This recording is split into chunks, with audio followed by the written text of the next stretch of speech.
Mga kababayan, hello at welcome sa hashtag Walk with Lan.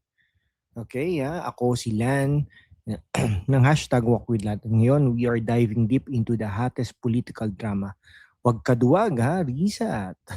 Talunin mo na lang ako sa 2028 ha. Galit sa 125 million pesos sa trilyon, hindi? Okay ka lang. Yan ang matapang na hamon ni Vice President Sara Duterte kay Senador Risa Hontiveros.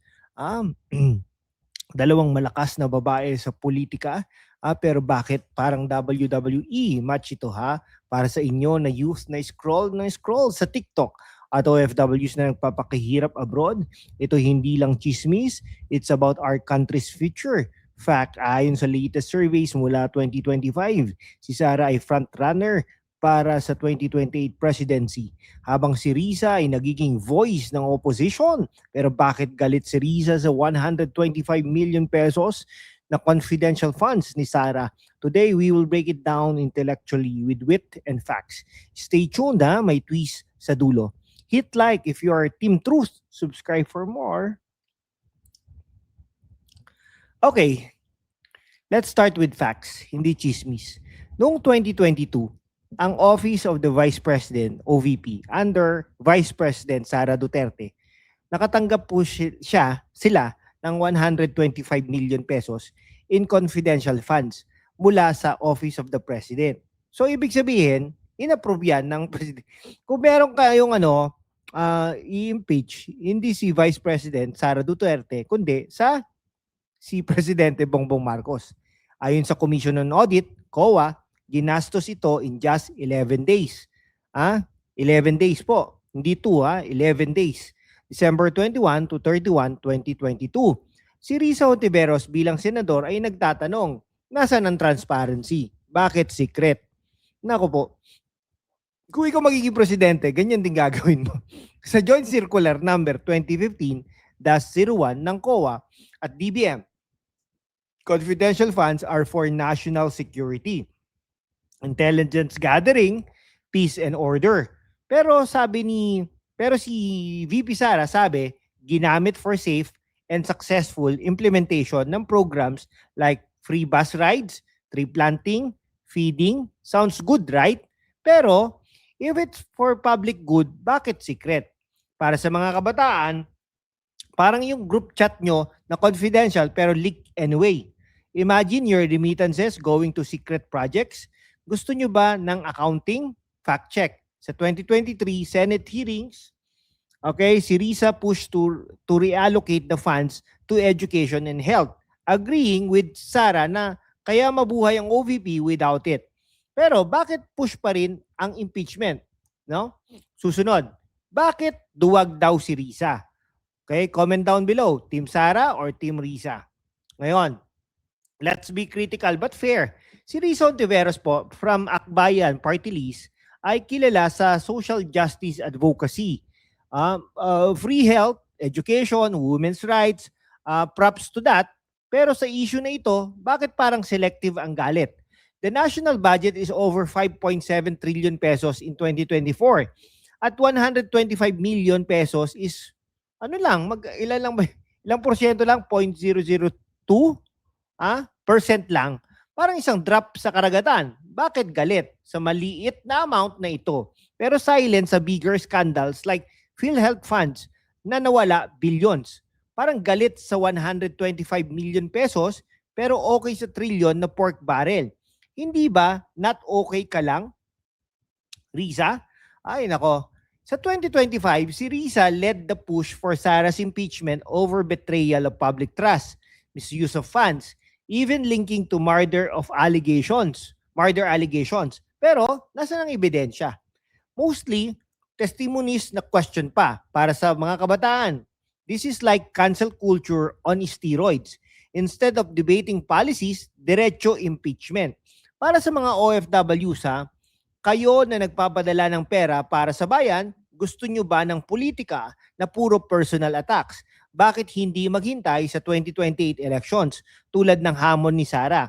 Talunin mo na lang ako sa ballot box. That's democracy, not duwag tactics. O ano sa tingin niyo? Political opportunism ba ito? Drop your thoughts. Bakit favor ako kay Sara? Facts first ha, bilang DepEd Secretary at VP, si Sara push for matatag curriculum, focusing on STEM for youth para ready kayo sa global jobs. Sa 2023, OVP programs helped 2.3 million pesos Filipinos with medical aid, burial assistance gamit ang confidential funds for secure implementation. Habang si Riza nagtatanong, si Sara nagdi-deliver? Sa gitna ng attack, si Sara resigned from cabinet in 2024 pero continued serving, no drama, just work. Para sa mga OFWs, her anti-drug stance, legacy ng tatay niya, protects your families back home from threats. Sa 2025 impeachment, si Sara defended na shielded under law ang funds backed by legal counsels. Bakit hindi respect ang process? Huwag ka duwag, Risa, 2028 na lang. It shows confidence in people power.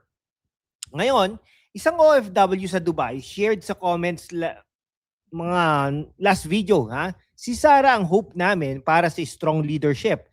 Agree? Next membership, flag para sa exclusive facts.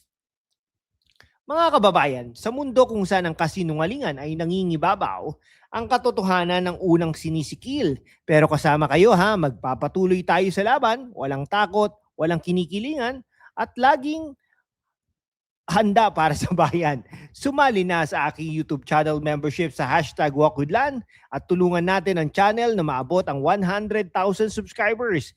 Ang inyong suporta ang susi sa kalayaan natin para ipagpatuloy ang pagbabalita ng katotohanan. Ano na po tayo 20,500. No? Salamat at kita-kits sa laban. Okay, pag nag-member po kayo, marami pong mapapala dito, no? We will be giving you value, exclusive live Q&A sessions, politics, para direct mong itanong ang mga burning questions mo at sa finance, sa life, at saka sa technology, cyber security. Ayan. Okay? Yung mga ganun. Siyempre, pwede mo na rin i-promote. Shoutout pa tayo, no? Early access sa episodes at behind the scenes, facts na hindi makikita sa public videos, no? Member only community chats para makipag-usap sa fellow youth at OFWs about Philippine issues, parang virtual tambayan. Special shoutout at discounts sa merch para ipakita ang iyong support sa truth seeking. Join now. It's affordable, Ano lang siya? As low as 49, 299, may 800 plus yata. At every peso helps fight misinformation. Yan. Back to the topic. Anong ibig sabihin nito para sa 2028? Sa Wikipedia at poll, si Sara ay potential frontrunner despite impeachment na ongoing pa sa Senate as of 2026. Si Risa open sa presidential bid, no? Pero low ratings, baba. 2025 survey show her at 5 to 10% lang. Baka naman tumaas, pero tingin ko hindi na. Kung duwag si Risa sa direct election fight, bakit push ang impeachment na dominated ng Marcos allies? Parang preemptive strike sa game na hindi pa start. Para sa mga kabataan, imagine niyo 2028 with Sara's focus on education reform, more scholarships, tech jobs versus Risa's social justice pero without a strong econ plan. Para sa mga OFWs, Sara's strong stance on national security protects remittances from threats like POGOs na link sa funds issues. Okay, mag-comment po kayo sinong pipiliin nyo sa 2028? Sara for strength or Risa for reform? Share your story. Like how politics affects your life abroad. Okay ito po Ito, ibabas lang natin sa myths. Myth number 1, Sara misused 125 million pesos. Fact, COA gave unmodified opinion sa OVP audit. No disallowance yet. Risa's push, parang fishing expedition. Galit sa 125 million pesos, trillion, pero trillion budget has bigger holes like AKAP funds sa 2026 proposal. Myth number 2, Risa is clean, linked to PhilHealth controversies pero selective silence. Sa timeline ng feud mula 2023 hearings, si Risa questioned Sara's 500 million pesos request for 2024. Pero Sara drop it shows flexibility. Para sa mga kabataan, okay, this is like debating on Twitter, facts over feelings. OFW tie-in, kayo na transparent sa Texas, taxes sa Texas. Demand the same from leaders. Final thoughts sa conclusion natin mga kaibigan. Okay, mga kababayan, sa huli, ang hamon ni Sara ay call for real democracy. Talunin mo na lang ako sa 2028. Tama naman, di ba? Bakit mag-impeachment pa? Bakit duwag tactics si Risa? Favor Sara for her matapang leadership. Criticize Risa for selective outrage. Stay informed. Vote wisely para sa mga kabataan at OFWs. Kayo ang kinabukasan. Thanks for watching for a couple of minutes. Hit the subscribe button, turn on notifications for next deep dive, comment your take, share sa friends abroad. Kita-kits ulit sa #WalkWithLan. God bless the Philippines. Mabuhay po ang Pilipinas.